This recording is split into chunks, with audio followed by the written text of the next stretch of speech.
The next person we're going to hear from is Ayesha Ismail, who is the Chief HR or Chief, let me just get my titles correct, Chief Human Resource Officer at FEM. Ayesha has been part of the program as well. Her organization has been strongly supporting our program. I have to just acknowledge that. They have made it possible for many principals to experience the benefit and the value of partners' possibility. But Ayesha, today we want to hear about your experience as an HR professional who's been on this program. I'd love to hear from you. Thanks, Louise. Thanks so much for inviting me to share my experience and my PFP story. Can everybody hear me? Let me just check if, yeah, you can hear me. Okay, so maybe speak a little bit louder, Ayesha, but we can hear you. Okay. All right. My journey started in November 2018 and ended in November 2019. And I must say, what a year it's been. It went really, really fast. And at the beginning, I was a little bit apprehensive, thinking how I'm going to juggle you know, being on the PFP program with my normal day-to-day work responsibilities. And there was a lot of sort of apprehension about whether I'm going to be able to do it. But I think for me, I thought that I needed to do something like this for my own experience. I went in with an open mind and just said that, you know, I'm going to just juggle it. I'm going to give it a try and give it my best go. So I was partnered with a principal in a school in Soweto, in Mapetla, called Diodi. And my first visit to the school was a bit of a shock, because Diodi is definitely not an affluent school. Infrastructure is so old, classrooms were so overcrowded, furniture and equipment old. But you know, when I walked around and when I was introduced to the teachers and the children, I got a sense that there was so much love in the school, that the teachers were doing their jobs, the children were happy to be at school, and that's how my journey started. So going from, you know, where I was shocked at what I saw. Basically, two kids sitting on a broken chair, trying to keep the chair together, and for me that was really heartbreaking. You know, I thought, sure, I wasn't exposed to this, and it really opened my eyes to the social ills that plague our society and the unequal education system. But I think for me, the aspect of the program that really excited me the most was that it was so practical. So there were components that were theoretical, like time to think and the flawless consulting. But within that theory, there was so much opportunity to practice. And that really, really excited me, to just immerse yourself in that practical component of the program. So it allowed me and gave me the opportunity to interact in situations which I would ordinarily never been exposed to. You know, the opportunity to work in deprived and disadvantaged communities helped me discover my own humanity. And it sort of opened my eyes to the unequal education system in our country. So my perceptions changed very quickly. You know, I had the opportunity to meet and collaborate with the school leadership and the learners at the school. And what struck me was the appreciation I had, because the teachers so warmly welcomed me into their world, and they shared their stories with me. My mind opened to new possibilities when I started engaging and listening with intent. You know, I had the sense that they wouldn't be open to sharing, and it was completely different. I sat in all the teaching classes, and I just got a sense that, you know, they were so committed to what they were doing. You do have you know, your problematic teachers, but they are you know, far and few. So most of the teachers were really committed to what they were doing, and you know, when you come from a place of privilege, you have the sense that things are not working because people are just not committed, and it's not working because they're not you know, they don't want it to work. But when you immerse yourself into that actual environment, you have a different perception of what actually happens.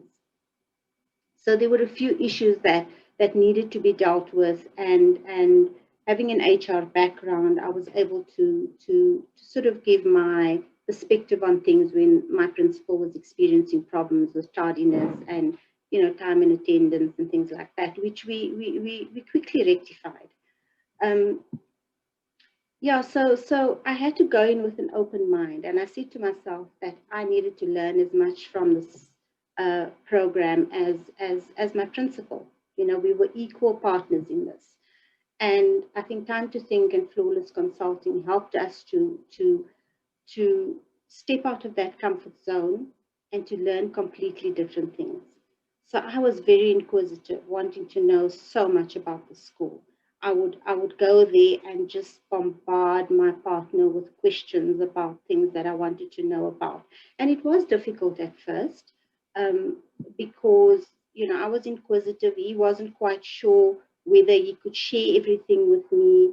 And I think that whole year for us was about building that relationship of trust that eventually built into a relationship of friendship, where he was so comfortable in the end talking about personal issues. And then I just realized that, you know, principals are bombarded daily with challenges and all sorts of difficulties, that they don't get an opportunity to talk about things that really, really bother them. And Time to Think really helped us with that. So I was very privileged that he could share so much with me. You know, so Time to Think really did help just to be a good listener in some situations where I wasn't really doing anything, but just listening, and gave my partner the opportunity to vent some of his thoughts and his concerns.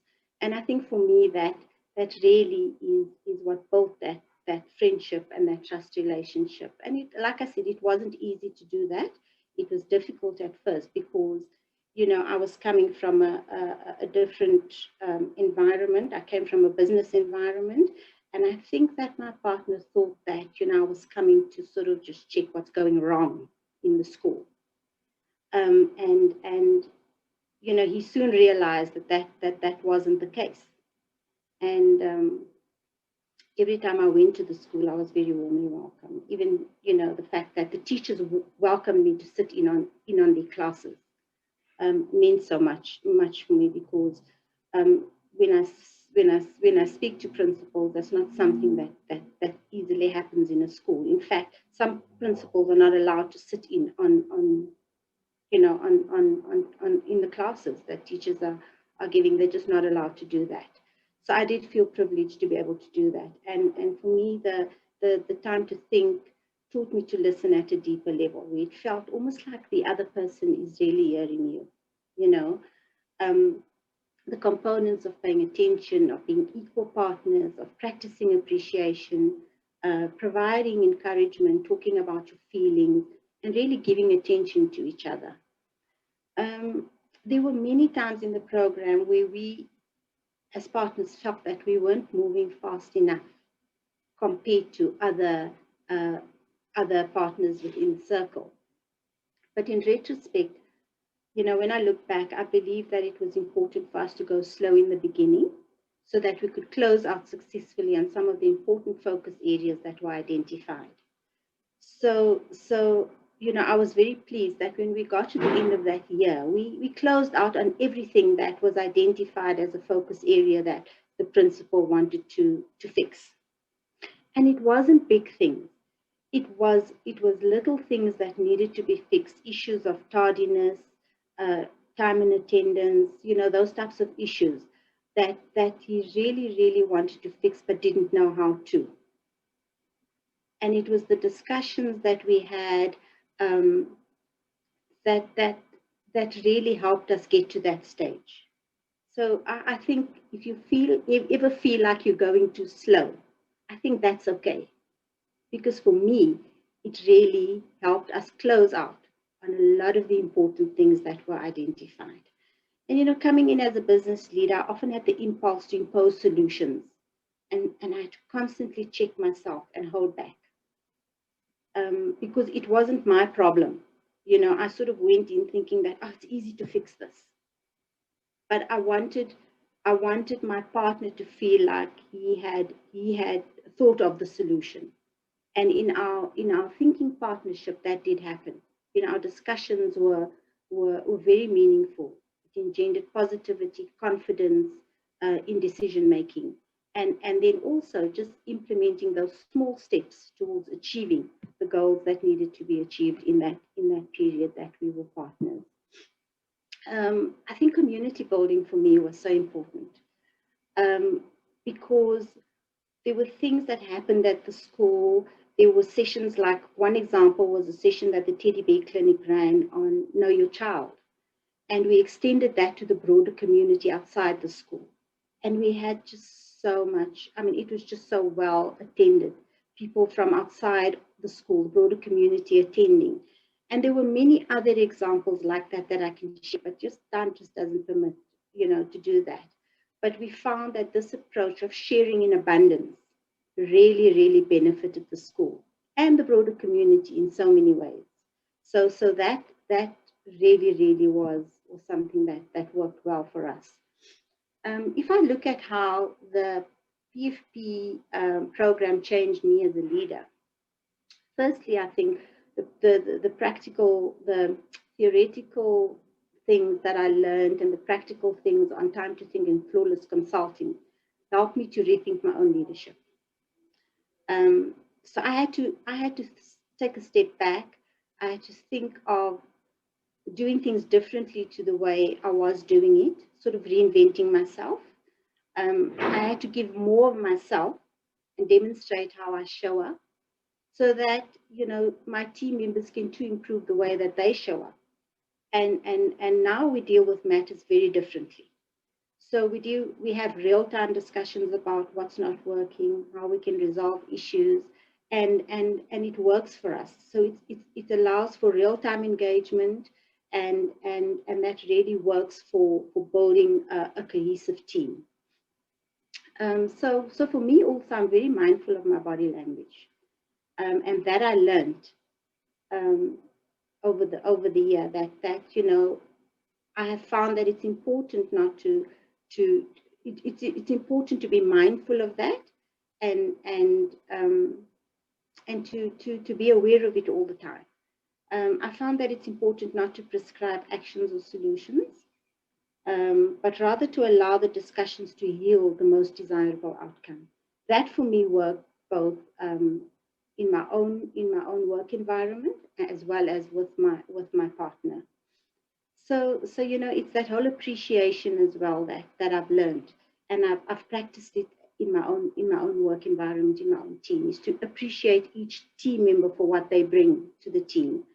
You know, I've learned to be less judgmental and more trusting and concerning.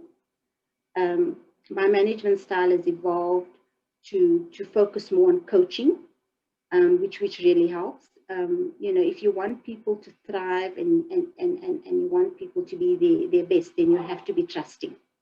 And to build the trust, you have to be clear about your expectations. So flawless consulting comes in there. You know, so be clear about what you want so that people can succeed and prosper. And what I learned is that skepticism can be overcome if you lead from a place of trust. The trust relationship is so important for communication, for collaboration, and for execution.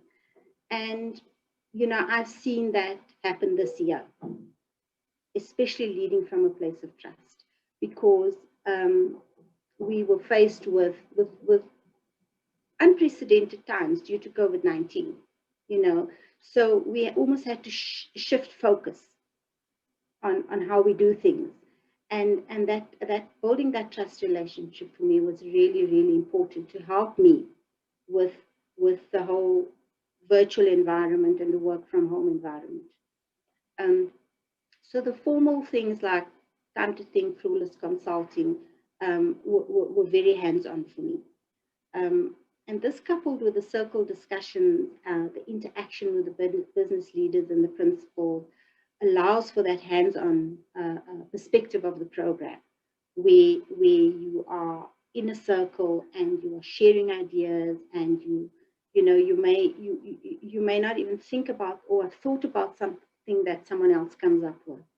And that for me was a great experience. So, over the last 5 months that we've been working from home, we've had to adjust very quickly to changes and to very stressful situations. And I think I'm so grateful that I had the opportunity to be part of the program last year, and to put my learnings into practice and into test this year, because I've really seen that come out, especially in the last 6 months, with working from home and having to shift gears so quickly. Thank you so much, Ayesha. Everything you're saying speaks to my heart. So we've always said that we think Partners Possibility is about preparing leaders for the volatile, uncertain, complex and ambiguous world. And if there's ever been a volatile, uncertain, complex and ambiguous time, this is it. So thanks, Ayesha. Hopefully we'll hear from you again before the end of the time.